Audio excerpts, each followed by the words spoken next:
ধরা বিয়ের আসরে কনের আপত্তিকর ছবি দেখে মাথা নিচু করে নিল কনের বাবা। আসরে উপস্থিত সবাই থুথু দিচ্ছে তাদের উপর। কনে সেখানেই পাথর হয়ে বসে আছে।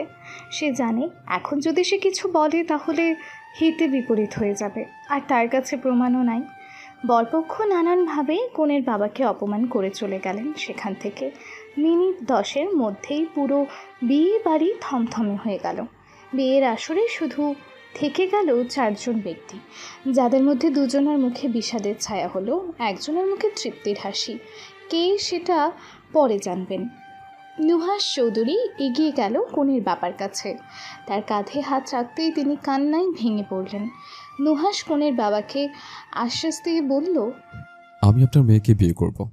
লাইনটা ছোট হলেও কনের বাবার চোখ চকচক করে উঠল। মুহূর্তে আর কিছু না বলে চলে গেল কাজের কাছে। কনে তখনও চুপ। এমন না যে তার কানে কোনো কথা যায়নি, অবশ্যই গেছে, কিন্তু সে এখন কিছু বলতে চায় না, কারণ যা হচ্ছে তার জন্য ভালো কিনা সে জানে না। কিন্তু এতে তার বাবার সম্মান বাঁচে যাবে, সেটাই তার কাছে বড়। কোণে একবার হলরুমে থাকা বড় প্রজেক্টরের দিকে তাকালো।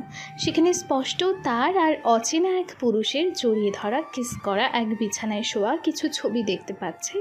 ছেলেটার কেউ না, নুহাস চৌধুরী। কিন্তু ছেলেটার মুখটা নষ্ট করে দেওয়ার যার কারণে তাকে চেনা যাচ্ছে না। কিন্তু ছবিগুলো দেখে মেয়েটার বুঝতে আর চিনতে দেরি হয় না, কিছু একটা ভাবে। চোখ প্রজেক্টরের দিক থেকে নামায় নুহাসের দিকে তাকালো। মেয়েটার চোখে ছিল প্রশ্ন, কেন এসব হলো? তাদের মধ্যে যে কোনো সম্পর্ক আছে তাও না, সে তো শুধু তার মেয়ের কেয়ারটেকার ছিল। হ্যাঁ, নুহাস চৌধুরীর মেয়ে। এই তো কয়দিন আগে তার 3 বছর পূর্ণ হওয়ার জন্য চৌধুরী বাড়িতে অনেক বড় একটা বার্থডে পার্টি অ্যারেঞ্জ করা হয়েছিল। নুহাস ও করুণ চোখে তাকালো মেয়েটার দিকে, কারণ সেও বুঝতে পারছে না এখানে হচ্ছে কি। এইসব ছবি বা কে এইভাবে সবার সামনে প্লে করলো, কি লাভ ছিল তার মেয়েটার অপমানের? 3 কবুলের মাধ্যমে বিয়ে নামক পবিত্র বন্ধনে আবদ্ধ হয়ে গেল মেয়েটা। যার তার বাবার পা ছুতে যাবে তার আগেই তার বাবা পিছিয়ে নিল, কিন্তু মনে মনে শত দোয়া পড়ে দিলেন তার জন্য। এই বেয়াদব মেয়েটাকে আমার সামনে থেকে নিয়ে যাও। আমি আর এই মেয়েটার ছায়াও দেখতে চাই না। নিয়ে যাও বাবা, নিয়ে যাও। বলেই সেখান থেকে প্রস্থান করলেন তিনি। মেয়েটা হাঁটু গাড়ে সেখানেই কান্না করে দিল। মেয়েটাকে কান্না করতে দেখে ও সামনে গুটি গুটি পায়ে তার সামনে এসে দাঁড়ালো নুহাসের ছোট্ট প্রিন্সেস আয়রা। ছোট ছোট হাত দিয়ে মেয়েটার চোখের পানি মুছে দিল, আর আধো আধো বলিতে বলতে লাগলো, মামুনি, তুমি কান্না করো না প্লিজ। তুমি জানো না আমি তোমার চোখে পানি সহ্য করতে পারি না। দেখি চুপ করো তো, দেখো আজকে থেকে আমরা একসাথে থাকবো, আমরা একসাথে ঘুমাবো। আজকে দেখে তুমি আমার নতুন মাম্মা। কি মজা, কি মজা। আয়ু বাবা, তোমার নতুন মামু তো টায়ার্ড, তাই না? তাহলে আগে বাসায় যাই, তোমার মামুনি ফ্রেশ হয়ে রেস্ট নিয়ে তোমার সাথে মজা করবে। আচ্ছা? মেয়েটা কোনো রকম টলতে টলতে গাড়িতে উঠে বসলো। সারাদিন বিয়ের বেড়ায় কিছু খাওয়া হয়নি, তার উপরে কান্নাকাটি করার জন্য মাথাটা ঝিমঝিম করছে। মেয়েটা গাড়ির জানালায় মাথা ঠেকায়, অতীত ভাবতে থাকে। 6 মাস আগে মেয়েটা কেবল এসএসসি রেজাল্ট নিয়ে রাস্তায় রাস্তায় ঘুরে জব করছে। রোজ কোনো না কোনো জায়গায় জবের জন্য ইন্টারভিউ দিচ্ছে, কিন্তু এত অল্প লেখাপড়ায় কে বা দিবে তাকে জব? কিন্তু সে আশা ছাড়েনি। সে জানে তার বাবা আর পারে না বাড়ি বাড়ি ঘুরে শাড়ি বিক্রি করতে। নাহিদ খানের একসময় অনেক বড় কাপড়ের ব্যবসা ছিল, আলিশান বাড়ি ছিল, বাড়ি তো নয় যেন কোনো প্রসাদ। মেয়েটা তখন 9ম শ্রেণীতে পড়ে। নাহিদ খান এবং তার ছোট ভাই দুজনে মিলে কারখানাটা বড় করেছিল, যেখানে অবশ্য নাহিদ খানের অবদান বেশি ছিল। কিন্তু নাহিদ খান পড়ালেখা জানতো না, সেটা সুযোগ লুটে নাহিদ খানের বড় ভাই নিশান খানকে হাত করে নেয়।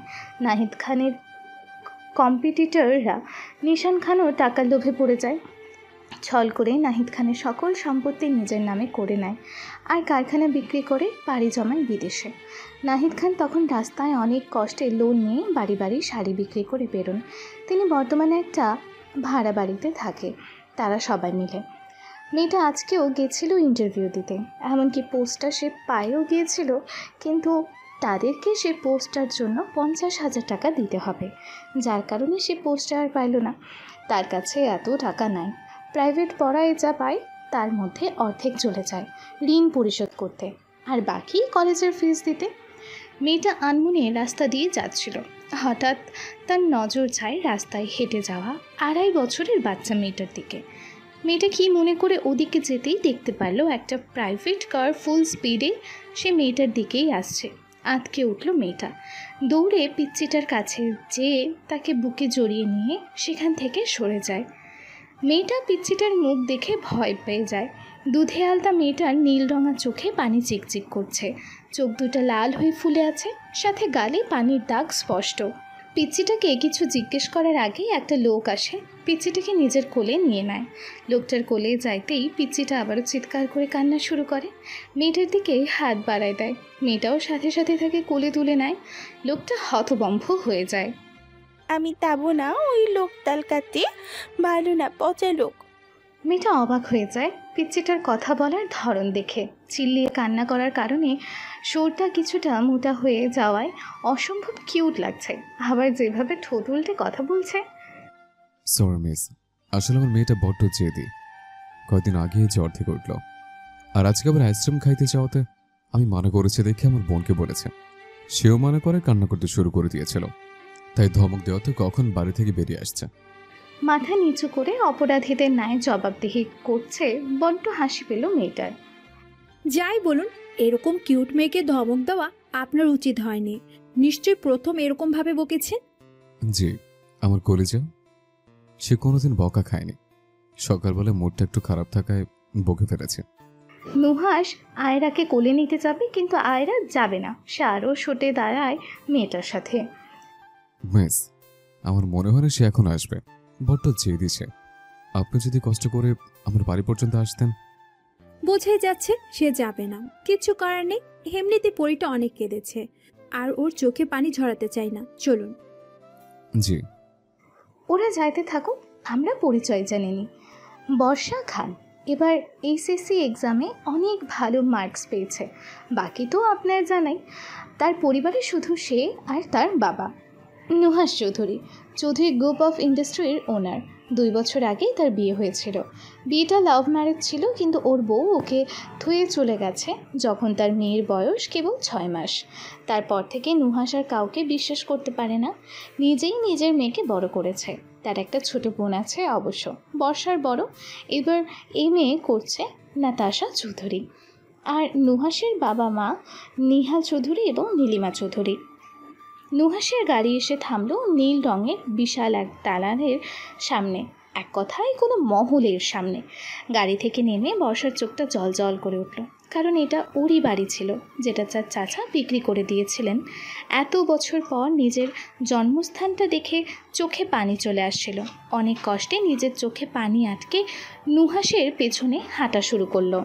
হলরুমে সবাই চিন্তিত হয়ে বসেছিল, সবার চোখে মুখে আতঙ্কের ছাপ। সবার কলিজা যে আয়রা। নুহাসকে আসতে দেখে সবাই তার কাছে দৌড়ে আসলো। আমার নাতনিটা কই? হ্যাঁ, আমার ময়না পাখিটাকে আনিসনি? আমাকে মাফ করিস ভাই, আমার উচিত হয়নি তাকে বকা। বুঝিয়ে বললেই হয়তো। প্লিজ ভাই, ওকে যেখান থেকে পারিস নিয়ে আয়। আমি যে তাকে ছাড়া থাকতে পারবো না। আমার বাবাটাকে এনে দে না। নুহাসের বুকে মাথা রাখে কান্না করতে করতে বলল। নুহাস কিছু বলতে যাবে তার আগেই নুহাসের পেছন থেকে পিচ্চি আয়রার কণ্ঠ শুনতে পেয়ে তারা সেই দিকে তাকালো। পিচ্চি আয়রা বর্ষার চুল নিয়ে খেলছে, টানছে, কত কী করছে, কিন্তু এইসবের জন্য বর্ষা মুখে কোনো বিরক্তি বা রাগ কেউ দেখতে পাইল না। উল্টা তার মুখে একরাশ মুগ্ধতা পিচ্চি আয়রার মুখের হাসি দেখে। নাতাশা আর নীলিমা দৌড়ে গেল আয়রাকে নিতে, কিন্তু তাদেরকে নিজের দিকে আসতে দেখেই আয়রা বর্ষার গলায় মুখ লুকালো। আমি যাব না, আমি মামুনির কাছেই থাকবো। বর্ষার গালে কিস করে আবারও বর্ষার গলায় মুখ গুজে রাখলো। বর্ষা আর নুহাস বাদে সবাই অবাক হলো। নুহাস আর বর্ষা অবাক হলো না, কারণ গাড়িতেও অনেকবার সে বর্ষাকে মামুনি বলেছে। বর্ষা অনেকবার বলেছে আমি মামুনি না পড়ি, আমি আন্টি, কিন্তু পিচ্চি আয়রা তা মানতে নারাজ। তার নাকি কোনো বন্ধু বলেছে মামুনিরা তার ছেলে মেয়েকে প্রোটেক্ট করে, আর বর্ষাও তাকে প্রোটেক্ট করেছে, তাই বর্ষা তার মামুনি। নুহাস কিছু বলতে যাবে তার আগেই বর্ষা চোখ দিয়ে ইশারা করে তাকে মানা করে দেয়। ছোট মানুষ বকলে আরও গাল ফোলাবে, কি দরকার এরকম একটা পুরীর মন খারাপ করানোর। সন্ধ্যা হওয়ার কিছুক্ষণ পরে বর্ষাকে বাসায় ড্রপ করে দিল নুহাস।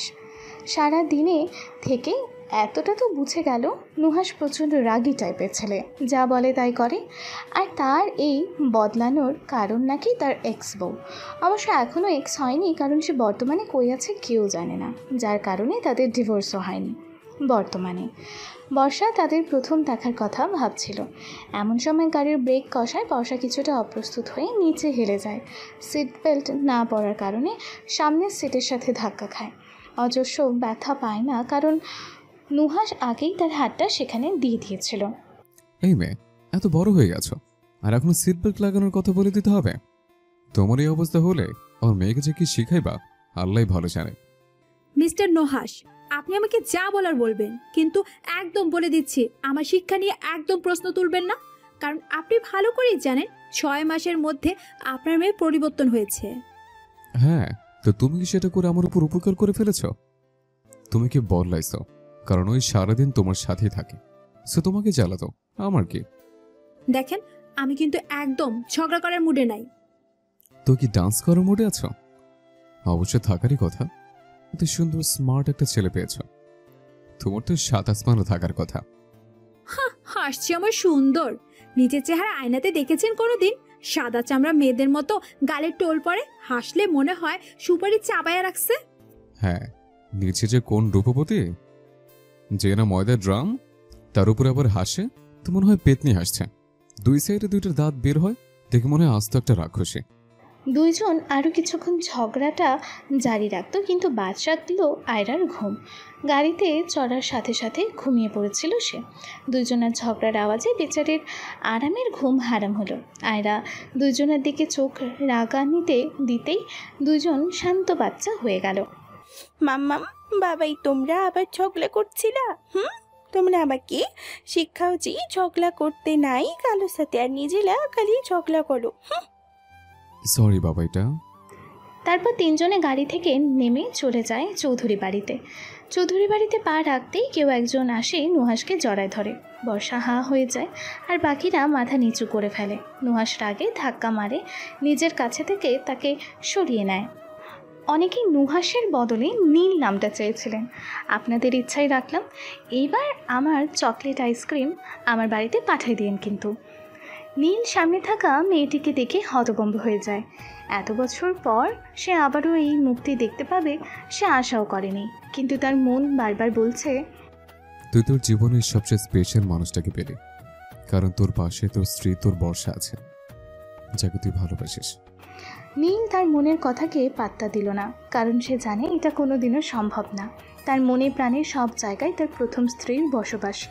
তাকে ছাড়া এই মনে কারো জায়গায় আর স্পেশাল মানুষটাকে পাওয়া, এটা একটা কোইন্সিডেন্স আর কিছুই না। আর বড় কথা, বর্ষা তার না। নীলের যুক্তির কাছে হেরে গেল তার মন। নীল এবার নিজের বোনের দিকে তাকালো আর টাইট করে জড়ায় দিল। আজকে দুই ভাই বোন কাঁদছে, সুখের কান্না। আজকে প্রায় 5 বছর পরে এদের দেখা। 5 বছর আগে নীলা তার প্রেমিকের হাত ধরে চলে গেছিল সবাইকে ছেড়ে। নীল তখন প্রচুর কান্না করেছিল, কিন্তু সে কান্না তার কানে যায়নি। 5 বছরের সকল অভিযোগ আজকে নীল তার বোনকে করেছে। সাথে যোগ দিয়েছে নাতাশা। নীলা তো নাতাশাকে দেখেই পাগলের মতো সারা মুখে চুমু খাইল। ছোট্টবেলায় নাতাশাকে নিয়ে কত না পাগলামি করেছে দুই ভাই বোন। তাদের ছোট্ট পরীটা আজকে কত বড় হয়ে গেছে। সবাই নীলাকে নিয়ে ব্যস্ত হয়ে যায়। বাহিরে যে বর্ষা বউয়ের গেটআপে দাঁড়িয়ে আছে সেই দিকে কারো খেয়ালই নাই। বর্ষারও সাহস হচ্ছে না ঘরে প্রবেশ করার, কারো অনুমতি ছাড়া। বর্ষা পা দুইটা অসাড় হয়ে আসছে। সবাই রাতে ডিনারের জন্য ডাইনিং টেবিলে উপস্থিত হয়। 3 ভাই বোন আজকে একে অপরকে খাওয়াই দিচ্ছে, আর মাঝে মধ্যে আয়রা আর কাইফার দুষ্টু মিষ্টি ঝগড়া দেখছে। হঠাৎ করে কাইফা বলে উঠল, আম্মু দেখো না, এই পিচ্ছিটা খালি আমার মামুকে ওর বাবাই বলছে। এটা কি ওর পরিবার, আমার না? নীরা নিজের মেয়েকে কোলে তুলে নেয় আর বোঝাতে থাকে। পিচ্ছি আয়রাও আশেপাশে তাকায়, তার মাম্মামকে খুঁজতে লাগে। যখন কোথাও পায় না তখন কান্না করে দেয়। ওর কান্না দেখে সবাই ভড়কে ওঠে, কারণ এত ছোট বিষয়ে কান্না করার মতো মেয়ে তো আয়রা না। তাহলে নীল হন্তদন্ত হয়ে আয়রার কাছে যায়। কি হয়েছে বাবাই? কান্না করো না প্লিজ, চুপ। আরে কাইফা আপু হয় না তোমার? সে তো মজা করছে। কান্না করো না মা। আমার মা, আমার মাম্মাম আবার চলে গেছে আমার ধুয়ে। আমার মাম্মামকে রেখে দাও, আমার মাম্মাম। আয়রার কান্না করার কারণ শুনে নীলেরও টনক নড়ে ওঠে। তার মাথা থেকে বেরি হয়ে গেছিল বর্ষার কথা। নীল দৌড়ে যায় মেইন গেটের সামনে। সেখানে যেয়ে সে অবাক হয়ে যায়, কারণ বর্ষা মেঝেতে পড়ে আছে। নীল যেয়ে বাঁচা কোলে তুলে নেয় তাকে, আর রুমে নিয়ে এসে বেডে শুইয়ে দেয়। সবাই বর্ষার এই অবস্থা দেখে অস্থির হয়ে যায়, কিন্তু তার চেয়ে বেশি অবাক হয় বর্ষার শরীরে বউয়ের সাজ দেখে। নীল টাইম নষ্ট না করে তাড়াতাড়ি ডক্টরকে ফোন দেয়। মাম্মাম ওঠো না মাম্মাম, তুমি তুমি ঘুমায় আছো কেন মাম্মাম? ওঠো, দেখো আমি কান্না করছি, ওঠো মাম্মাম। আয়রার এই অবস্থা দেখে নীলের চোখে ভেসে ওঠে 6 মাস আগেকার একটা সময়। 6 মাস আগে সেদিন বর্ষা আয়রাকে ঘুম পাড়িয়ে চলে আসে নীলের সাথে তার বাড়ি। নীল বাড়ি যেয়ে দেখে আয়রা ঘুম থেকে উঠে গেছে, আর ঘুম থেকে উঠতেই কান্না করতে শুরু করে দিয়েছে। তার একটাই কথা, মামুনি যাব, মামুনি যাব। একসময় কান্না করতে করতে শ্বাসকষ্ট শুরু হয়ে যায় তার। কান্না করতে করতে কষ্ট হচ্ছে, তাও কান্না করেই চলেছে সে। নীল আর কোনো দিক দিশা না পেয়ে সেদিন রাত 2:30টার দিকে মেয়েকে নিয়ে রওনা হয় বার্ষাদের বাড়িতে। সেদিন থেকে বর্ষার ডিউটি শুরু হয় আয়রার ন্যানি হিসেবে। মাঝে মধ্যে আয়রার জেদের কাছে হারে কত রাত তাকে কাটাতে হয়েছে চৌধুরী ম্যানশনে তার হিসাব নাই। এই 6 মাসে খুব কম দেখা হয়েছে নীলের সাথে। দেখা হয়নি বললেই চলে, আর যখনই হয়েছে কোনো না কোনো অ্যাক্সিডেন্টের মাধ্যমে। এই তো কিছুদিন আগে নীল শাওয়ার নিচ্ছিল। বর্ষা তখন নীলের রুমে যায় আয়রার খেলনা নেওয়ার জন্য। মেয়েটা এতটা জেদি, এখন ওর সে খেলনা লাগবে মানে লাগবে। নীলও ততক্ষণে শাওয়ার নিয়ে বের হয়েছে। বর্ষা তাড়াহুড়ো করে বেডের উপর থেকে খেলনা নিয়ে যাইতে লাগবে, তার আগেই সে নীলের বুকে ধাক্কা খেয়ে বিছানায় পড়ে যায়। নিজেকে সামলাতেই নীলের বাহু আঁকড়ে ধরে, কিন্তু শেষ রক্ষা হয় না। টাইলস হওয়ায় চুলের পানি ফ্লোরে পড়ে পিচ্ছিল হয়ে গেছিল, যার কারণে নীলের পাও স্লিপ করে বর্ষার উপর পড়ে যায়। 6 মাস পরেই যেদিন চৌধুরী বাড়িতে বর্ষা গেছিল তার বিয়ের কার্ড দিতে, সেদিনই কথা হয়েছিল। আর বর্ষার বিয়ের কথা শুনে আয়রা জেদ ধরেছিল যে তার বাবাইকেই বিয়ে করতে হবে। বর্ষাকে অনেক বুঝায় সেদিন আয়রাকে নিয়ে গেছিল বর্ষার বিয়েতে।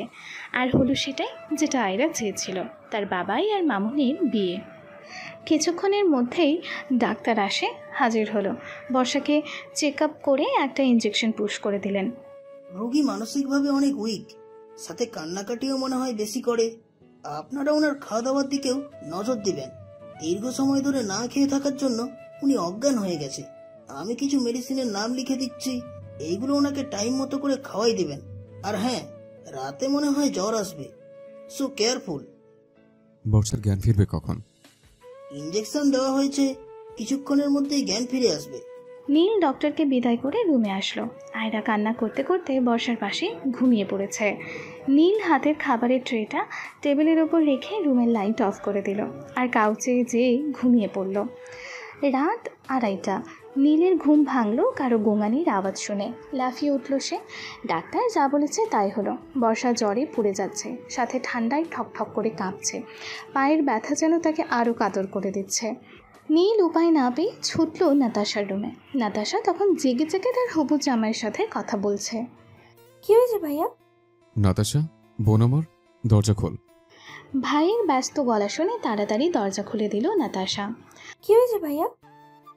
বর্ষার প্রচুর জ্বর আসছে, তুই প্লিজ ওর ড্রেসটা বদলাই দে। সে কি বলো? চলো চলো।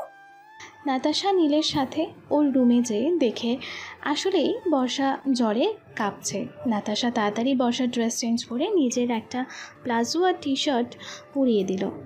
নাতাশা থাকতে চাইলেও নীল আয়রাকে নিয়ে তাকে পাঠায় দেয়, কারণ আয়রা যদি ঘুম থেকে উঠে যায় তাহলে ঝামেলা। নাতাশা যাওয়ার পরে বেশ কিছুক্ষণ বর্ষা মাথায় জলপট্টি করে দিল নীল, কিন্তু তাও কিছু হচ্ছে না। আর পারে সে অবস্থায় যায় স্যুপ করে আনে, খাওয়াই দিল, কিন্তু স্যুপ শেষ করার সাথে সাথে বর্ষা হড়হড় করে বমি করে দিল নীলের গায়ের ওপরে। নীল সাবধানে বর্ষার মাথাটা বালিশের ওপর ধুয়ে তাকে ঔষধ আর পানি খাওয়াই দিল, তারপরে অবশিষ্ট থাকা স্যুপটা খাওয়াই দিল। এবার আর বমি করলো না। নীল বর্ষাকে শুইয়ে দিয়ে তার উপর 2টা কম্বল চড়িয়ে দিল, যায় ফ্রেশ হয়ে নিল। এসে আবারও কাউচে যেয়ে ঘুমিয়ে পড়ল। সারাদিন যা ধকল গেছে, শুতেই ঘুম ধরে গেল তার। দূর কাশবনের ভিড়ে একটা ছেলে একটা মেয়ের কোলে মাথা রেখে শুয়ে আছে। মেয়েটাও পরম আদরের সাথে ছেলেটার মাথায় বিলি কেটে দিচ্ছে। মেয়েটার কেউ না, বর্ষা, আর ছেলেটা নীল। দুজনে মন খুলে গল্প করছে, আর নীলের বুকের ওপর বসে খেলছে ছোট্ট আয়রা। হঠাৎ করে একটা ঝড় আসলো। নীল আর আয়রা বর্ষাকে রেখে অন্ধকারে বিলীন হয়ে গেল কোনো এক অজানা মেয়ের হাত ধরে। স্বপ্নটা দেখেই লাফ দিয়ে উঠল বর্ষা। ঘেমে নিয়েই একাকার হয়ে গেছে সে। কপালে বিন্দু বিন্দু ঘাম জন্মাচ্ছে।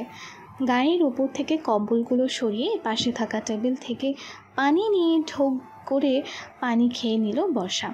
তারপর উঠে কাউচের দিকে এগোলো। নীলের ঘুমন্ত মুখের সামনে গিয়ে হাঁটু গেড়ে বসে পড়ল। অনেক রাত জাগার কারণে এখনও ঘুম ভাঙেনি তার। বর্ষা আলতো হাতে নীলের কপালে পড়ে থাকা সিল্কি চুলগুলো সরিয়ে দিল। কে বলবে ছেলেটার বয়স 28+, সাথে একটা মেয়েও আছে। দেখে তো মনে হয় কলেজ পড়ুয়া ছেলে। ইস, ঠোঁটগুলো দেখলে মনে হয় খেয়ে ফেলি। সে যাই হোক, ঘুমান্ত নীল কি কিউট লাগছে। আমি তো ভাবিও নি এই ছেলেটাকে কোনোদিন আমি আমার করে পাবো। অবশ্য এখনো সম্পূর্ণ আমার না, তো কি হয়েছে, আমার না তো হয়ে যাবে। কিন্তু একে তো ছাড়ছি না। কোনো ঝড় তুফান একে আমার কাছ থেকে কাটতে পারবে না আমার মৃত্যু ছাড়া। 6 বছরের দীর্ঘ অপেক্ষার পরে আবার পেয়েছি, হার ছাড়বো না। আরও কিছুক্ষণ বর্ষা ঘুমন্ত নীলের সাথে কথা বলে চলে গেল ফ্রেশ হতে। ফ্রেশ হয়ে বাড়াতেই পিচ্চি আয়রা আসে কোলে উঠে গেল বর্ষার। বর্ষাও আয়রাকে নিয়ে নিচে নেমে গেল। সবাই নিচে জড়ো হয়েছে ডিনারের জন্য। বর্ষাকে নিচে নামতে দেখে সবাই তার দিকে তাকালো। বর্ষা সবার এরকম চাহনি দেখে প্রথমে কিছু হকচকিয়ে গেল, পরে নিজেকে সামলিয়ে মিথ্যা একটা কাহিনী শুনিয়ে দিল। আমার যার সাথে বিয়ে হওয়ার কথা ছিল, সে বিয়ে হওয়ার কিছু মুহূর্ত আগে আমার আর মিস্টার নীলের কিছু ছবি আয়রাকে নিয়ে সবাইকে দেখায় পাত্রপক্ষ মনে করে আমাদের ভিতরে কিছু আছে। তাই বিয়ে ভেঙে ফেলে সবাই বাবাকে সেটা নিয়ে কটু কথা শোনায়। আর তাই সবার মুখ বন্ধ করতে মিস্টার নীল আমাকে বিয়ে করে নেয়। আপনারা যদি বলেন যে আমি আপনার ছেলেকে ফাঁসিয়েছি, তো আমি এক্ষুনি এই বাড়ি ছেড়ে চলে যাব। মাথা নিচু করে বর্ষা সবাইকে সত্যিটা বলে দেয়। মাথা তুলে সবার দিকে তাকাতে বর্ষা নিজের টাসকি খেয়ে যায়, কারণ কারও তার কথায় কানই নাই। সবাই খাচ্ছে, গল্প করছে। বর্ষা অবাক হলো। বর্ষাকে আরও চমকাতেই হয়তো তারা আয়রা বলে ওঠে বাবাই। বর্ষা পেছনে তাকাতেই দেখে নীল দাঁড়িয়ে আছে বুকের কাছে হাত গুটিয়ে। বর্ষার দিকে ভ্রু কুঁচকে তাকিয়ে বর্ষার হাত ধরে ওপরে নিয়ে যায় তাদের রুমে। সবাই আমার কথা শুনলো না কেন? কি হলো? কারণ আমি কালকে রাতেই তোমাকে ডক্টর দেখিয়ে চলে যাওয়ার পরে সবাইকে সব খুলে বলি, বুঝলাম। আর তুমি অসুস্থ শরীর নিয়ে নিচে নামছো কিসের জন্য? হ্যাঁ, ঠিক মতো দাঁড়াতেই পারছো না। আর তুমি কি গাধা, মাথায় বুদ্ধি নেই? আমরা বাড়িতে ঢুকেছি রাত 8টার দিকে, আর তোমাকে দেখেছি রাত 11:30টায়। অতক্ষণ একভাবে দাঁড়িয়ে থাকে মানুষ? মনে হচ্ছে ঠাটিয়ে মারে একটা থাপ্পড়। বেয়াদব। বর্ষা মাথা নিচু করে সব শুনছে, কোনো উত্তর করল না। নীল রেডি হয়ে চলে গেল অফিসে। আর বর্ষাকে কড়া নির্দেশ দিয়ে গেল যেন একদম আয়রার সাথে বাদরামি না করে। বর্ষাও ভালো মেয়ের মতো মাথা দুলালো। নীল গেট পার হতেই বর্ষা আয়রাকে ইশারা করতেই দুইজনে বিছানা থেকে নামে। দরজার কাছে যেতেই ভয় পেয়ে যায়, কারণ দরজার সামনে নীল দাঁড়িয়ে আছে। সে তার এক ফাইল নিতে এসেছিল। নীল বর্ষার দিকে তাকিয়ে আয়রাকে কোলে করে নিয়ে চলে গেল অফিসে। আয়রার বর্ষা ভয়ে একটু শব্দও করল না। 1 মাস পরে পুরো চৌধুরী বাড়িকে নতুন বউয়ের মতো সাজানো হয়েছে। আজকে সবার আদরের ছোট মেয়ে নাতাশার বিয়ে কাব্য আহমেদের সাথে। সবার মনে কত আনন্দ উল্লাস। বর্ষাও খুব আনন্দে আছে ছোট ননদের বিয়ে বলে কথা। আর সাথে সবচেয়ে বড় কারণ হলো নীল আর বর্ষার মধ্যে সম্পর্ক অনেক বদলিয়েছে। নীল এখন আর তাড়াতাড়ি অফিস যায় না, রাতেও তাড়াতাড়ি চলে আসে। ছুটির দিনে আয়রা বর্ষাকে নিয়ে ঘুরতে যায়। এক প্রকার বর্ষার নেশা তার সারা শরীরে প্রবাহমান। কত রাত না ঘুমিয়ে বর্ষা আর আয়রার ঘুমন্ত মুখ দেখে কাটায়। চুলগুলোতে টান পড়ায় বর্ষার হুঁশ ফেরে। এতক্ষণ সে আয়নার সামনেই দাঁড়িয়ে ভাবছিল। পেছনে তাকিয়ে বর্ষার নিঃশ্বাস আটকে আসার উপক্রম। কি সুন্দর মানায় তার ছোট্ট পরিটা আর তার বাবাইকে নীল পোশাকে। নীল পরেছে নীল পাঞ্জাবি, সাথে ব্ল্যাক জিন্স, হাতে ব্ল্যাক নীল সংমিশ্রণে ওয়াচ পায়ে লোফার। কি দারুণ মানিয়েছে ফর্সা শরীরের সাথে সব সময়ের মতো কিছু অবাধ্য চুল কপালে, আর বাকিগুলা জেল দিয়ে উপরে ওঠানো। ছোট্ট আয়রা তো তার বাবাইকেও হার মানিয়েছে। নীল বারবি ড্রেস, গলায় ছোট নীল নেকলেস, হাতেও ছোট ব্রেসলেট।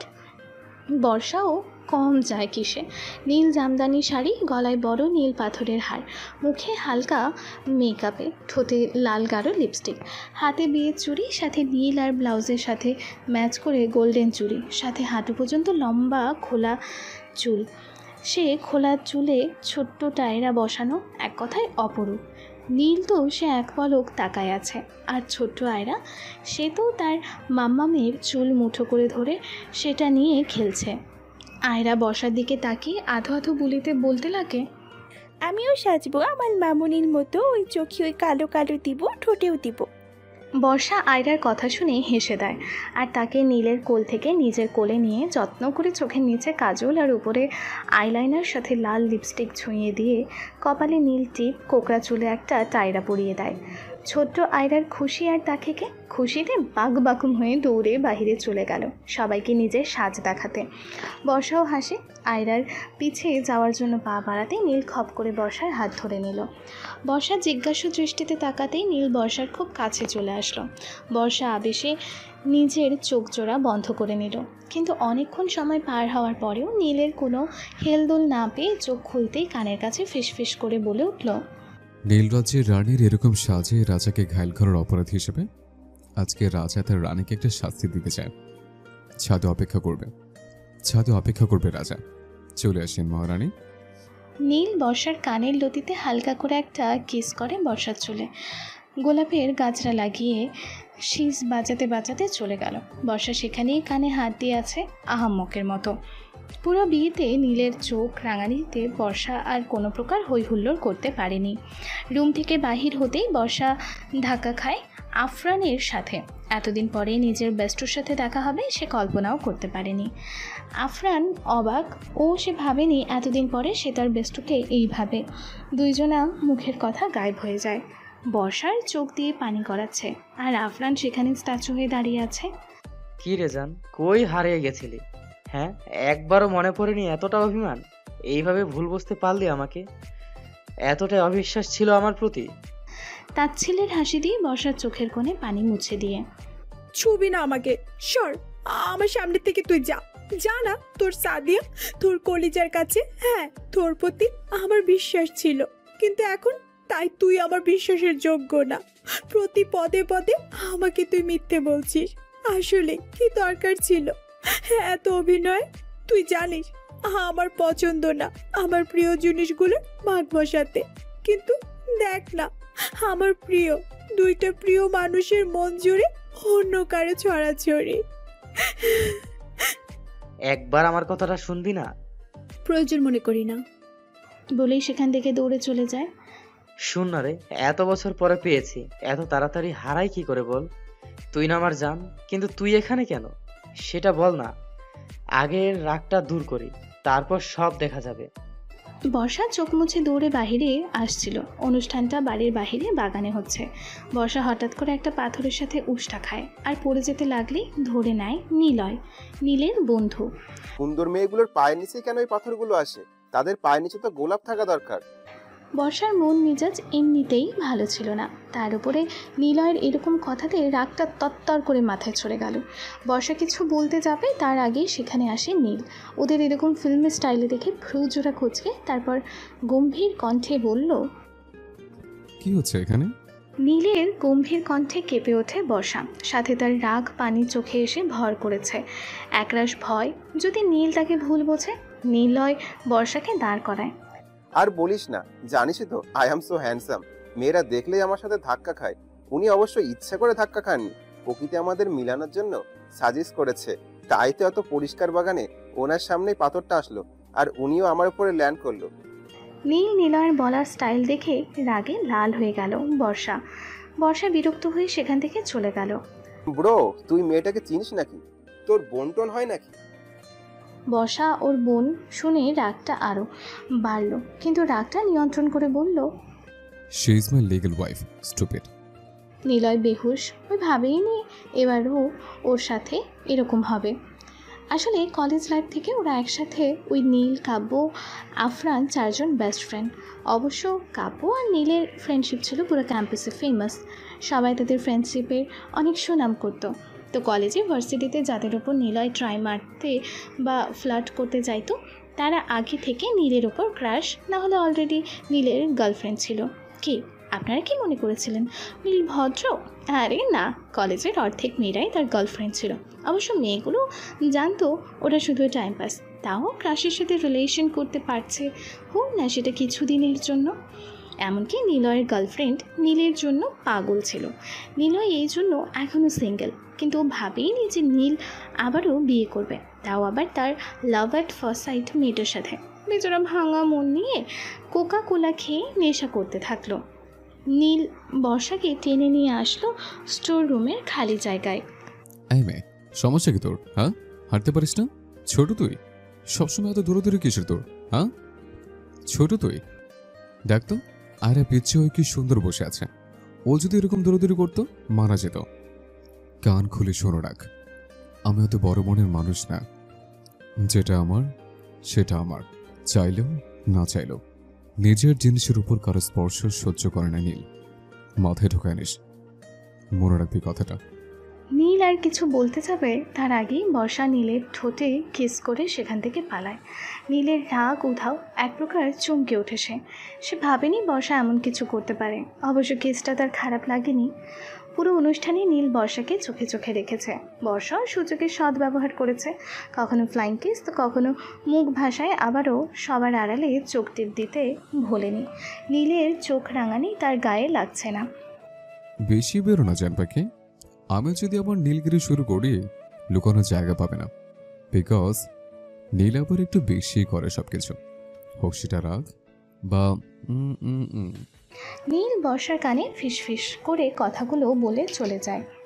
দেখতে দেখতে বিয়ের 1 বছর পূর্ণ হয়ে গেল। সেদিন নাতাশার বিয়ের রাতেই নীল বর্ষাকে স্ত্রীর অধিকার দিয়ে দিয়েছিল, কিন্তু নিজের মনের কথা মুখ দিয়ে বলেনি। সে শুধু এইটুকু বলেছে, আমি জানি না তোমাকে ভালোবাসি কিনা, কিন্তু ভালোবাসতে চাই। আমার মেয়ে জাতির উপর থেকে ভরসা উঠে গেছিল, কিন্তু পুনরায় তুমি সে বিশ্বাস স্থাপন করেছ। তোমার স্নিগ্ধ মুখ না দেখলে আমার দিন শুরু হয় না। তুমি আমার নেশা হয়ে গেছ, আমার আসক্তি, আমার প্রয়োজন। হ্যাঁ, আমি বাকিদের মতো না, আমি আলাদা, সেটা তুমি নিশ্চয়ই বুঝে গেছ। যদি পারো নিজের মতো করে সাজিয়ে নিও। বর্ষাও সেদিন সাদরে নীলকে মানে নিয়েছিল। এই 11টা সুখের শান্তির সংসার নিজ হাতে সাজিয়েছিল বর্ষা। কিন্তু কথায় আছে না, সুখের দিন যত দীর্ঘ হয় কষ্টের দিনও ঘনিয়ে আসে। হয়তো বর্ষার নীলের সুখের সংসারেও দুঃখের মেঘ আসতে যাচ্ছিল। বিয়ের 1 বছর পূর্ণ হওয়ার খুশিতে নীল বাড়িতে পার্টি রাখে। তাই তো সকালবেলায় ঘুম থেকে উঠে গোসল করে নেয় বর্ষা। সারাদিন কাজের ফাঁকে যদি সময় নাই পায় তাই। আয়রাকে আগেই তার দিদার নিয়ে গেছে, ওর দাদু নাকি বাজারে যাবে, তাই ওকে নিয়ে যাবে। বর্ষা আয়নার সামনে দাঁড়িয়ে চুলের পানি ঝাড়ছিল।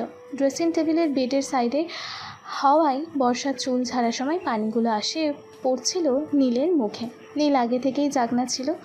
আয়রা উঠতেই নীলের ঘুম ভেঙে গেছিল, কিন্তু শীতের সকালে লেপের নিচে থেকে বের হওয়ার ইচ্ছে করছিল না, তাই পুনরায় ঘাপটি মেরে শুয়ে পড়েছিল। কিন্তু বর্ষার চুলের পানি সেটা হতে দেয় না। বর্ষা চুল ঝাড়ার সময় পানিগুলো যেয়ে পড়ছিল নীলের মুখে। চোখ বন্ধ অবস্থায় নীল বর্ষার হাত ধরে টান মারে, নিজের বুকের ওপর ফেলে। আকস্মিক টান পড়ায় ভয়ে চোখ জোড়া বন্ধ করে নেয় বর্ষা। ভয়ে তার ঠোঁট জোড়া কেঁপে চলছে, সাথে কি যেন বিড়বিড় করে বলছে। একে তো গোসল করায় বর্ষা কোনো ফুটন্ত গোলাপের থেকে কম লাগছে না, তারপর এইভাবে চোখ বন্ধ করে বিড়বিড় করায় আরও বেশি আকর্ষণীয় লাগছে নীলের কাছে। সবচেয়ে বেশি তার লাল ঠোঁট জোড়া। নীল আলতো হাতে বর্ষার মুখের সামনে আসা চুল খুব যত্ন সহকারে বর্ষার কানের পিছনে গুঁজে দেয়। ঠান্ডা হাতের স্পর্শ পেয়ে কেঁপে ওঠে বর্ষা। জান পাখি, দ্যাটস নট ফেয়ার। তুমি এইভাবে ঘুমিয়ে করে আমার বার্থডেটা নষ্ট করতে পারো না। বর্ষার কথাটা বুঝতেই পাক্কা 30 সেকেন্ড লাগছে। কথাটা বুঝতে পেরেই নীলের বুকে ঘুষি মারে। উঠে যাওয়ার চেষ্টা করতে করতে বলে, আসছে ভার্জিনিটি নষ্টওয়ালা, এক বাচ্চার বাপ, আরেকটা হবে আবার তার ভার্জিনিটি। বর্ষার শেষ কথা শুনে মুখটা শক্ত হয়ে গেল নীলে। বর্ষাও বুঝতে পারলো সে কি বলে ফেলেছে। সরি, কথায় কথায় বের হয়ে গেছে। মুখ এরকম করে রাখছেন কেন? মুখ ঠিক করেন। আমি বেবি প্ল্যান করছি না। আমার একটাই মেয়ে, সেটা আয়রা। আর কোনো সন্তান আসবে না। আচ্ছা ছাড়েন, নিচে অনেক কাজ। বর্ষা তাড়াহুড়ো করে নিজেকে নীলের কাছ থেকে ছাড়িয়ে নিয়ে চলে গেল, কারণ ওর চোখ দুটোই পানি এসে ভর করেছে। কোন মেয়ে চায় না মা হতে? সব মেয়ের মনেই একটা ইচ্ছা থাকে নিজের মাঝে বেড়ে ওঠা অন্য একটা সত্তাকে অনুভব করতে পারার সুখ। কিন্তু নীলের রিয়াকশনে বর্ষা বুঝতে বাকি নাই নীল আর বাচ্চা চায় না। সারাদিন চলে গেল ব্যস্ততায়, কিন্তু এই ব্যস্ততার মাঝে আয়রার জেদও দেখেছে, হাসি মুখে সব করেছেও। সারাদিনের ব্যস্ততায় নীলের সাথে তার দেখা বা কথা হয়নি। সেদিকে অবশ্য তার কোনো মাথা ব্যথা নাই, কারণ ওর মনে কেন যেন নীলের ওপর অভিমান করেছে। রাতে মেহমান আসা শুরু হয়ে গেছে। বর্ষাও রেডি হয়ে গেছে, কিন্তু নিজের রুমে যায়নি। নাতাশার রুমে ওর সাথেই রেডি হয়েছে, সাথে আয়রাকেও রেডি করে দিয়েছে। দুই মা মেয়ে আজকে সেম সাজ দিয়েছে। বর্ষা পরেছে কালো শাড়ি, সাথে ব্ল্যাক ডায়মন্ডের অর্নামেন্টস, মুখে হালকা মেকআপ, ঠোঁটে গাঢ় লাল লিপস্টিক। আয়রাও পরেছে ব্ল্যাক লং ফ্রক, ঠোঁটে লিপ গ্লস, চোখে কাজল, আইলানা। দুই মা মেয়েরই চুল ছাড়া। আমাদের হিরো আবার কম যায় কিসে? ব্ল্যাক স্যুট, ব্ল্যাক জিন্স, চুলগুলো সুন্দর করে স্পাইক করা, ব্ল্যাক জুতো, হাতে ব্ল্যাক ওয়াচ। তিনজন নিচে একসাথে নেমেছে। ওদের নামার সময় স্পটলাইট ওদের ওপরই ফোকাস করা ছিল। সবাই হাঁ করে দেখছে তাদের এরকম মেড ফর ইচ আদার। আয়রাকে নীল কোলে তুলে নিয়ে বর্ষার কানের কাছে আস্তে করে বলল, আমার অভিমানী কালো পরিটাকে আজকে মারাত্মক লাগছে। খুন করার ইরাদা নিয়ে এইভাবে সাজ হয়েছে ম্যাডাম? তোমার মায়ে তো আগেই বেঁধে নিয়েছ, এবার কি জান নেওয়ার ইরাদা আছে নাকি? নিজের সৌন্দর্য দিয়ে তাছাড়া এবার কি জান নেওয়ার ইরাদা আছে নাকি নিজের সৌন্দর্য দিয়ে? তাছাড়াও তো আটা ময়দা মেখে কি মনে করেছ আমি চিনব না? বর্ষা প্রথমের কথা শুনে লজ্জায় লাল হচ্ছিল, কিন্তু শেষের কথা শুনে তার মাথায় ধপ করে রাগ উঠে গেল। কটমট চোখে তাকালো নীলের দিকে। নীলও কম যায় কিসে, সবার আড়ালে বর্ষার গালে কিস করে দিল। বর্ষা লজ্জায় লাল হয়ে নীলের দিকে তাকাতেই নীল চোখ মেরে দিল, আর আয়রা ওদের কাণ্ড দেখে হেসে যাচ্ছে। আয়রার হাসি দেখে নীল আর বর্ষা দুইজন দুই দিক থেকে কিস করে দিল। এই সুন্দর মুহূর্তটা ক্যামেরাম্যান তার ক্যামেরায় বন্দি করে নেয়। পার্টির মাঝখানে নীলের বাবা নিহাল চৌধুরী সবার উদ্দেশ্যে বললেন, Hello everyone, I hope you all enjoy this party. Now it's time to cut the cake. Please come here. সবাই কেক রাখা টেবিলের কাছে এগিয়ে গেল। সবাই কেক দেখে মুগ্ধ। কেকটায় নীল আর বর্ষার ছবি। ছবিটা নাতাশার বউ ভাতের সময় তোলা হয়েছিল। বর্ষা নীলের ওপর রাগ করেছিল, যে জন্য নীল বর্ষার রাগ ভাঙানোর জন্য বিভিন্ন কথা বলছিল, কিন্তু বর্ষা মুখ ফুলিয়ে রেখেছিল। নীল না পেরে সবার অগোচরে বর্ষার গালে কিস করেছিল। বর্ষা লজ্জায় সেখান থেকে যেতে নিলেই নীল বর্ষার হাত জোড়া ধরে নেয়, আর ওইটাই ক্যামেরাম্যান তুলে নেয়। বর্ষার লজ্জা মিশ্রিত চাহনি আর নীলের মুখের দুষ্টু হাসি ছবিটাকে আরও সুন্দর করে দিয়েছে। বর্ষা এইদিক ওইদিক খুঁজে নীলকে খুঁজে পেল। বর্ষা নীলকে ডাকতে ওর কাঁধে হাত দেবে, তখনই ওই খেয়াল করলো ওর পিঠে নীলই হাত। ধক করে উঠল বর্ষার বুকে, অজানা ভয় হানা করলো তার মনে। Please stop. তুমি জানো তোমার চোখের পানি আমার সহ্য হয় না। Please don't Cry. মেয়েটা চোখের পানি মুছে দিল। জানো নি, আমি ভেবেছিলাম আমি তোমাকে হারিয়ে ফেলেছি। এই 3টা বছর কত কষ্টে পার করেছি নিজেও জানি না নীল। প্রতিনিয়ত তোমাকে হারানোর ভয় আমাকে কুড়ে কুড়ে খেয়েছে। কি হয়েছিল?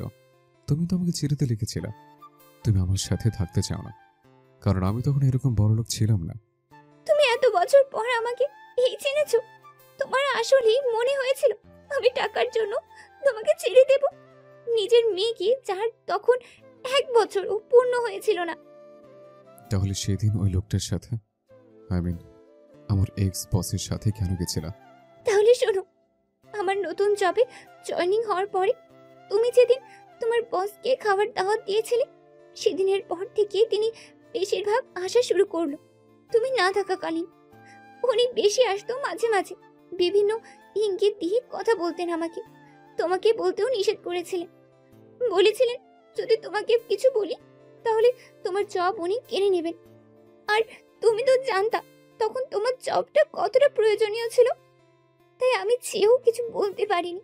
তার মধ্যে আমি জানতে পারলাম আই এম প্রেগনেন্ট। তোমার বসও আশা কমিয়ে দিল। সেটা শুনে আমিও স্বস্তির নিঃশ্বাস ছাড়লাম, কিন্তু সেটা বেশি দিনের জন্য ছিল না। কারণ আয়রার হওয়ার কিছু মাস পরে আবার শুরু হলো ওনার অত্যাচার। বিভিন্নভাবে হুমকি ধামকি দিতেন, এখানে সেখানে যাইতে বলতেন, আর না যাইতে চাইলে তোমার জব করার হুমকি তো ছিলই, কিন্তু এবার নতুন যোগ দিয়েছিল আয়রাকে মেরে ফেলার ধমকি। এক প্রকার ডিপ্রেশনে চলে গিয়েছিলাম। তোমার কাছ থেকেও এক প্রকার নিজেকে সরিয়ে ফেলেছিলাম। এইভাবে করতে করতে আয়রা 6 মাস হতে লাগলো। হঠাৎ একদিন আমাকে ডেকে আমার হাতে একটা কাগজ ধরিয়ে দেয় আর বলে এটা আমাদের রুমে ধুয়ে আসি। আমিও ধুয়ে ওর কাছে আসি, কিন্তু সেদিন আর সে আমাকে বাসায় ফিরতেই দেয়নি, জোর করে নিজের সাথে নিয়ে যায়। টানা 3 মাস আমাকে ভোগ করে, হাত মারা করে একটা বন্ধ রুমে ফেলে আসে। আল্লাহর রহমতে সেদিন সেখান থেকে পালিয়ে আসতে পেরেছিলাম। তোমার কাছে আসার জন্য রওনা হয়েছিলাম, কিন্তু মাঝ রাস্তায় একটা অ্যাক্সিডেন্টে আমি কথা বলার নড়াচড়ার শক্তি হারাই ফেলি, প্যারালাইজড হয়ে যাই। যে ভদ্রমহিলার কারে অ্যাক্সিডেন্ট হয়েছিলাম সেই এত বছর আমার দেখাশোনা করেছে। 1 সপ্তাহ আগেই আমি ঠিক হয়েছি। কিছু মেডিকেল ফর্মালিটি পূরণ করে লন্ডন থেকে রওনা হয়েছিলাম। আমি তো আশা ছেড়েই দিয়েছিলাম তোমাকে পাওয়ার, কিন্তু আমি পেরেছি। হু হু করে কান্না করে দেয় রুনা। নীল আর বর্ষার চোখেও পানি। হ্যাঁ, বর্ষা নীলের পেছনেই দাঁড়িয়ে থেকে সব শুনছে। বর্ষা টলমলে পায়ে অনুষ্ঠানের কাছে যায়, নিহালের হাত থেকে মাইক নিয়ে নেয়। Sorry to say guys, but the party is over right now. আপনারা খাওয়া দাওয়া করে যাবেন। কথাগুলো বলেই কেকে চাকু দিয়ে নিজের ছবিটা কাটে, সেখান থেকে চলে গেল ওপরে নিজের রুমে। রুমের দরজা খুলতেই তার মুখে তাচ্ছিল্যের হাসি ফুটে ওঠে। নীল পুনরায় তার আর বসার বিয়ের ব্যবস্থা করেছিল। কিছুক্ষণের মধ্যেই হয়তো কাজেও আসবে, কিন্তু বউ সে হবে না, বধূ বেশে থাকবে রুনা। পুরো রুমে একবার চোখ বুলিয়ে নিল। কি সুন্দর করে বাসর ঘরটা সাজানো হয়েছে। বর্ষা আর নীলের পছন্দ মতে লাইট বার্ড গর্জিয়াস। বর্ষা ফ্লোরেই হাঁটু গেড়ে বসে চিৎকার করে কান্না শুরু করে দিল। কেন আল্লাহ, কেন সবসময় আমার সাথে এরকমই কেন হয়? কি দোষ আমার? কেন আমার ভালোবাসা সব সময় অপূর্ণ রেখে দাও আল্লাহ? আমি কি এতটাই অভাগী? বলো না আল্লাহ, কেন দুইবার আমার ভালোবাসাকে আমার কাছ থেকে কেড়েছিলাম, তাও আবার একই মানুষকে? বলো না কি দোষ আমার? 6 বছর আগে বর্ষা তখন কেবল 10ম শ্রেণীর ছাত্রী। আবেগের বয়স তার। সে প্রথম আবেগের বয়সে তার ভালোবাসা তার সামনে আসে। ইংরেজি টিচারের বদলে নীলকে অ্যাপয়েন্ট করা হয়েছিল। তখন নীল ছিল অনার্স 2য় বর্ষের ছাত্র। ব্রিলিয়েন্ট হওয়ায় এই চান্স সে পেয়েছিল, আর তার আশাতেই কিশোরী বর্ষার মনে দাগ কেটে যায়।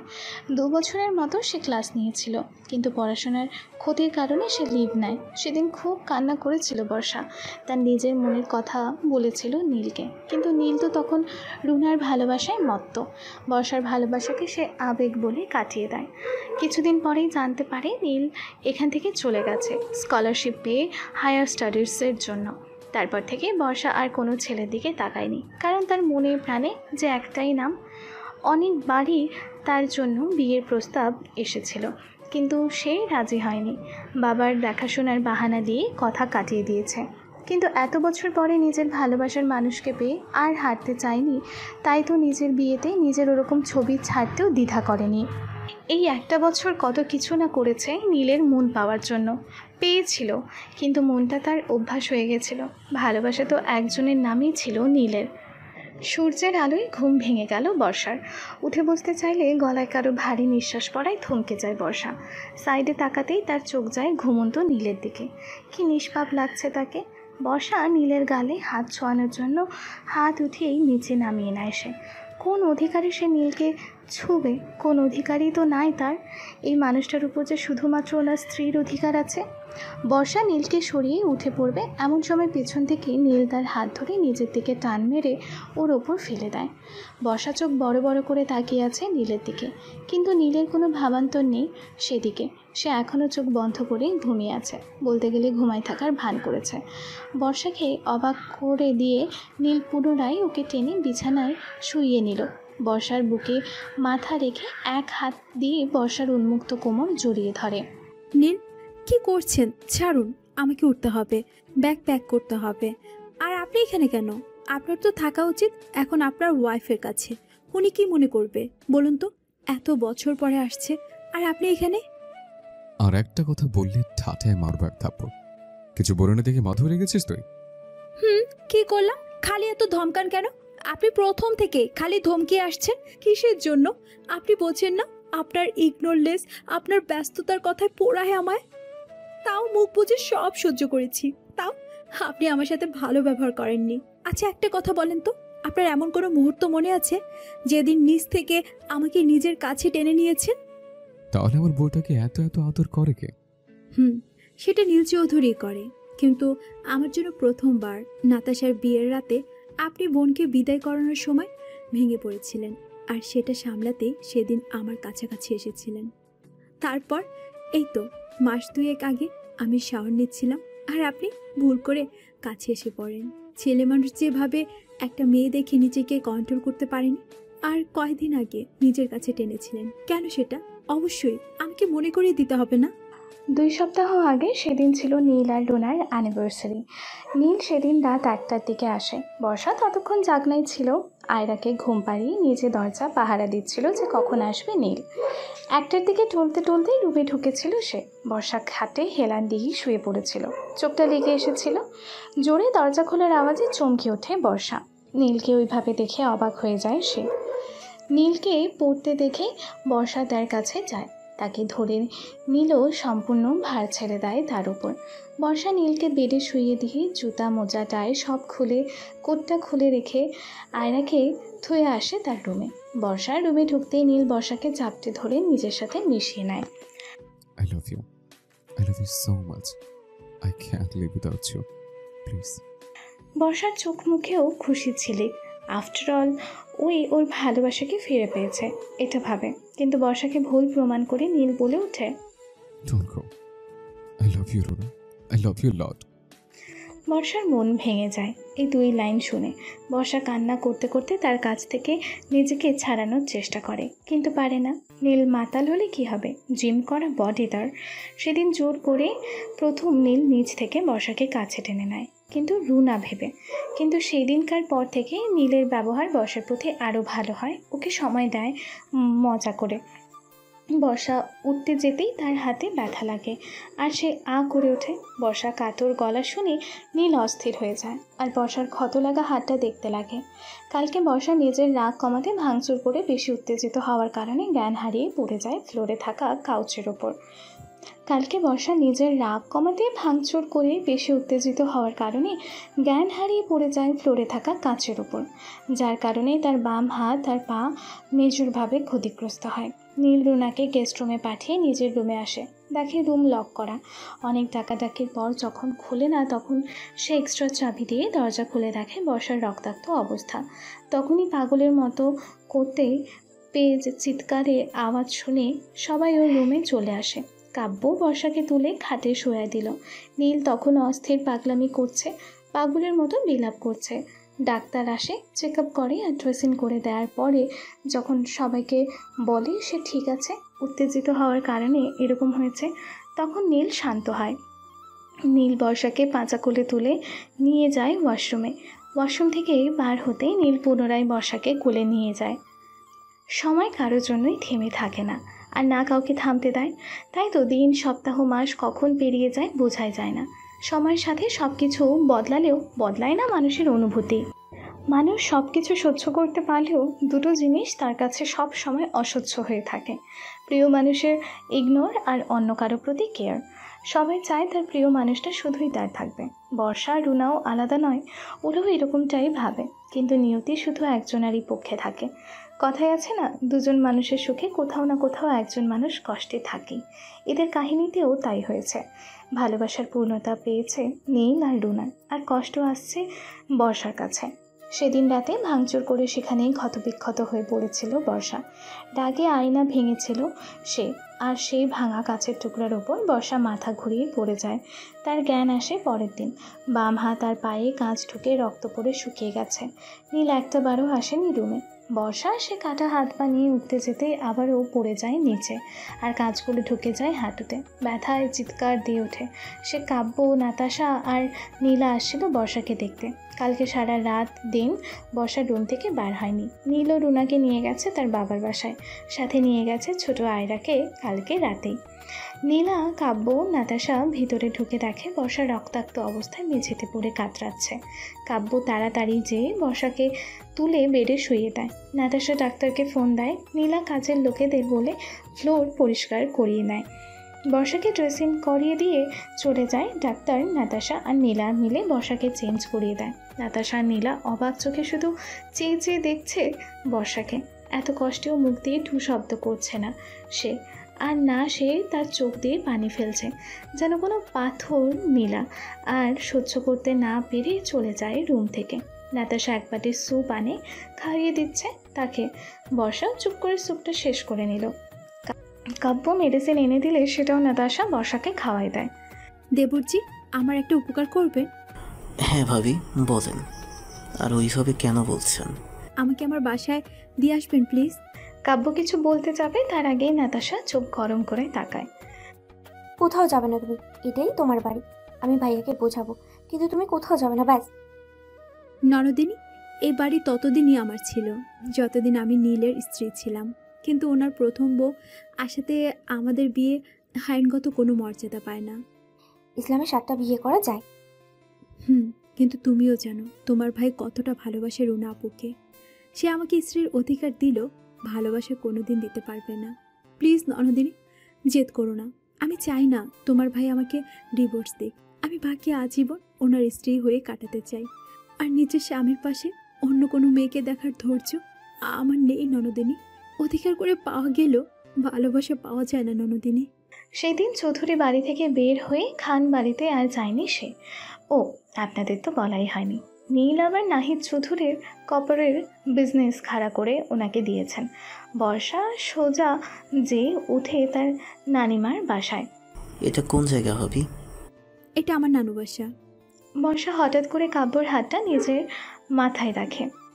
আপনি যদি কোনোদিনও আমাকে নিজের বোন মনে করেছেন, তাহলে আপনি কি সেই ভালোবাসার কসম আপনি আমার ঠিকানা কাউকে বলবেন না ননদিনী, কেউকে না। কাব্য কিছু একটা ভাবে কসম খেয়ে নেয়।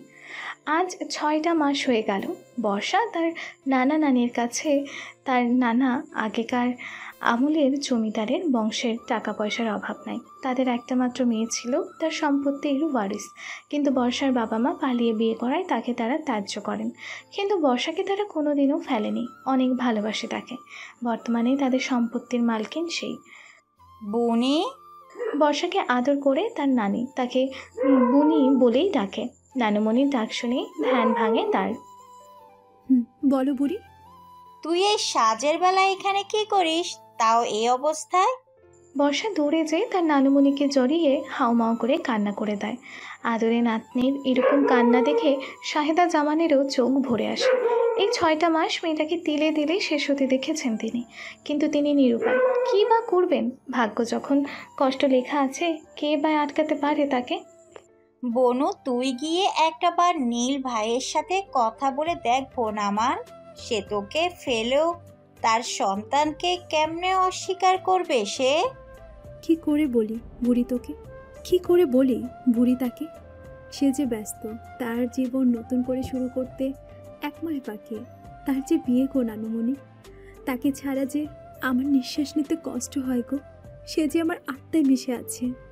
জানো গো, যেদিন আমি জানতে পারছিলাম যে আমার টামিতে তার অংশ, আমার সেদিন খুব ইচ্ছা করেছিল তার কাছে ছুটে যাই, তাকে একটা বার জড়িয়ে ধরি, বলি আমাদের আয়রার খেলার সাথী আসছে গো। কিন্তু পরক্ষণে তার কথাটা কানে বেজে ওঠে, আমি আর সন্তান চাই, আমাদের একটাই সন্তান আয়রা। সে তোকে ফেলেও তার সন্তানকে কেমনে অস্বীকার করবে সে? চুপ করো নানু ভাই, আর কত কাঁদবি? এটা যে তোর বাচ্চার জন্য ভালো না। চোখের নিচে কালশিটা পড়ে গেছে। এই অবস্থায় তোর উচিত বেশি বেশি খাওয়া। তোর ওজন নর্মাল, মেয়েদের চেয়েও কম, যেখানে তোর ওজন হওয়া উচিত দ্বিগুণ। এইভাবে তো তোর আর তোর বেবির জন্য ক্ষতি। হ্যাঁ নানু ভাই, আমি এখন থেকে নিজের খেয়াল রাখবো। আমার জন্য না হোক, কিন্তু আমার বাচ্চার জন্য আমাকে পারতেই হবে। আয়রা, খেয়ে নাও প্রিন্সেস। আমি আমার মামুনিকে চাই আজকে। তোমার জন্য আমার মামুনি আমার কাছে নাই, শুধু তোমার জন্য। তুমি যাও ওই ডাইনির কাছে, আমার কাছে আসবে না তুমি। নীল হতাশ হয়ে আয়রার সামনে থেকে উঠে গেল। ডাইনিং টেবিলে বসে থেকে সবাই খাচ্ছিল, কিন্তু কেউ কোনো টু শব্দও করেনি। এই 6 মাস হলো কেউ তার সাথে কোনো প্রকার কথা বলে না। নীল রুমে এসে দরজা বন্ধ করে রুমে থাকা বর্ষার ছবির কাছে যেয়ে দাঁড়ালো সে। সেদিন রুনাকে সে তার মায়ের বাড়িতে রাখতে গিয়েছিল। সে চায়নি বর্ষা রুনাকে দেখে কষ্ট পাক, এমনিতে তো আর কম কষ্ট পায়নি সে। কিন্তু রাতে রুনার মা আর কাউকে যেতে দেয়নি।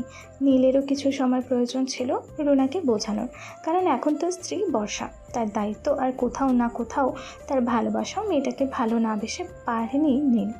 কিন্তু বাড়িতে এসে শুনে বর্ষা চলে গেছে তার থেকে দূরে। নীলের ভাবনার মাঝে তার ফোন বেজে ওঠে। অপারেশন থিয়েটার থেকে চিৎকার করে কান্না করার আওয়াজ আসছে, সাথে ওটির বাহিরে দাঁড়িয়ে থেকে কান্না করছিল নীল। সেদিন নীলের ফোনে কল আসছিল কাব্যের। সেদিন সে আর পারছিল না নিজের বন্ধুর এই অবস্থা মানতে। সে বর্ষাও নিজের খেয়াল রাখছিল না। তার পরের দিন নীল যেয়ে হাজির হয় বর্ষার নানি বাড়িতে। সবাই বসেছিল নাস্তা করার জন্য। সে সময় নীল হিরো মার্কা স্টাইল নিয়ে দাঁড়িয়ে তার কোলে চশমা পরে ছোট্ট আয়রা ফু দিয়ে নিজের সামনে পড়ে থাকা চুলগুলো কপাল থেকে সরায়।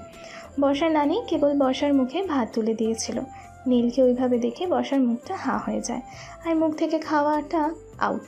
সেটা দেখে বর্ষা বাদে সবাই হেসে দেয়। নীল অনেক কষ্টে বর্ষার অভিমান ভাঙায়। অবশ্য নীল এই 3.5 মাস বর্ষার নানু বাসাতেই ছিল, কারণ বর্ষার হেলথ কন্ডিশন ভালো ছিল না, আর এই অবস্থায় জার্নি করাও তার আর বেবির জন্য ক্ষতির হতে পারে। 3 মাসে কি হয়েছে তার এক ঝলক দেখে আসি চলেন। এই বউ, শুনছো? এই বউ, আরেকটু খাও না গো। আমাদের বাচ্চাগুলো খিদে লেগেছে তো নাকি? খাও না। আপনার নাটক শেষ, ছাড়ুন, আমি উঠবো, ভালো লাগছে না, নানুমনির কাছে যাব। হাত ছাড়ানোর চেষ্টা করে। তা তো যাবে, কিন্তু আগে এটা শেষ করো। আমার বাচ্চাকে না খাওয়াই রেখে কষ্ট দিবা। দেখি মুখ খোলো তো। ব্যাস মিস্টার চৌধুরী, অনেক আদিক খেতে দেখেছি আপনার। আর না, আর কি আমাদের বাচ্চা লাগিয়েছেন? আপনি শুনে রাখুন, এই শুধু আমার বাচ্চা, আপনার কোনো অধিকার নেই এর উপর। আর তার চেয়ে বড় কথা, আমার বাচ্চা কষ্ট পাক বা যা খুশি পাক, সেটা আপনার কি? এরা মরুক বা বাঁচুক, আপনার কি? আপনি তো কোনোদিন বাচ্চা চাননি, তাহলে এই মরলেও বা কি আপনার? নীল ঠাস করে একটা চড় মেরে দিল বর্ষার গালে। চড়টা বেশি জোরে না হলেও বর্ষার গালের চামড়া জ্বলে গেছে। নীল লম্বা চুলগুলো হাতে মুষ্টিবদ্ধ করে নিজের মুখের কাছে আনে, ঠোঁট দিয়ে তার চোখের পানি চুষে নিল। তোকে রাগিয়ে বলেছি, আমার রাগ উঠাবি না, সহ্য করতে পারবি না তুই, সহ্য করতে পারবি না। এই, নিজেকে কি মনে করিস তুই? প্রথমে নিজে ভালোবাসি শেখাবি, তারপর ফেলে থুয়ে আমার অংশ আমার কাছ থেকে কেড়ে নিয়ে চলে যাবে। আবার আমার সামনে বলিস আমার বাচ্চার মরার কথা। শোনো ডাক, আর একবার এসব কথা শুনলে তোর টুটি টেনে ছেড়ে ফেলবো আমি। তুই আমার, তোর পেটে বের ওঠা অংশ আমার, মনে রাখবি। এবার চুপচাপ হা কর। পাড়ি খালি ধমকাতে আসছে। তুই আমার বলতে, আর কয়েকদিন ওইরে বিয়ে, আর আমাকে বলে নাকি তুই আমার। নাটক কি বলবো তোমাকে, লজ্জা লাগে আমাকে। মনে মনে বিড়বিড় করে বলে একটা ভেঙচি কাটে। আর একটা সাউন্ড যদি পাইছি, আরেকটা থাপ্পড় মারবো, আর এবার কাটতে হবে আরো জোরে। বর্ষা ভয় আর কিছু বলে না, চুপচাপ সম্পূর্ণ খাবার শেষ করে দরজার বাহির থেকে নীল আর বর্ষার কথোপকথন শুনে তৃপ্তির হাসি হাসে বর্ষার নানা নানি। 2 দিন পরে বর্ষা ঘুম থেকে উঠে দেখে তার পাশে আজকে নীল নাই। রোজ দিন ঘুম ভাঙলেই দেখতে পায় সে নীলকে তার দিকে তাকিয়ে থাকতে। আজকে ব্যতিক্রম দেখে খটকা লাগলো বর্ষার। ফ্রেশ হয়ে রুম থেকে বাহির হয়ে দেখে পুরো বাসা খুব সুন্দর করে ডেকোরেট করা, চারিদিকে বিভিন্ন খাবারের গন্ধ মোমো করছে। বর্ষার জিহ্বায় পানি চলে আসলো ফুচকা দেখে। চোখের সামনে ফুচকা দেখে খুব কম মেয়ে নিজেকে আটকাতে পারে, আর সে যদি হয় গর্ভবতী তাহলে তো কথাই নেই। বর্ষাও হামড়ে পড়ল, তার মাথাতেই নাই যে ফুচকার প্লেট তার সামনে ধরলকে।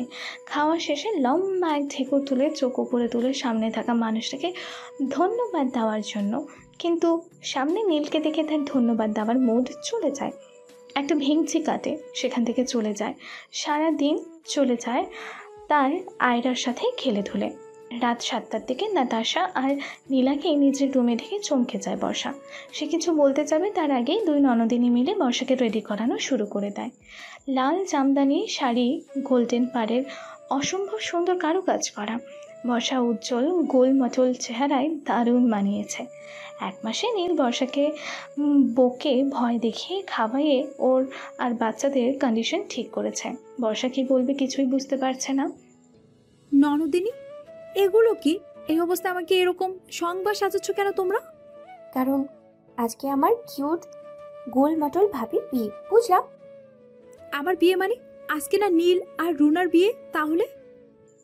নীলা নাতাশা কিছু বলতে যাবে তার আগে কাব্য বলে ওঠে, জি নট ভাবি, আজকে আপনার আর নীলের বিয়ে। ওই নিউজ আপনাকে আমি এই জন্য দিয়েছিলাম যাতে আপনি আবার নীলের লাইফে ব্যাক করেন, কিন্তু আপনি তো কান্নাকাটি করে অস্থির হয়ে গেছিলেন। সরি ভাবি। নাতাশা যে কাব্যের চুল টেনে ধরে। বজ্জাত বেটা, তোমার জন্য আমার একমাত্র ভাবি কান্না করেছে, তোমার সাহস তো কম নয়। ওই বচ্চাত বেটি, কি বললি? আর ওইটা তোর একার ভাবি লাগে নাকি? আমার একাই ভাবি। তুই সত্য করতা? আমি না, তুই কুত্তি বিলাই, এর মাসি টিকটিকের চাচি। তুই তুই তুই একটা হুতুম পেঁচা, শেওড়ার গাছে ঝুলে থাকা আত্মা। আর তুই টাইনি পেটনি, চুন্নি রাক্ষসনি।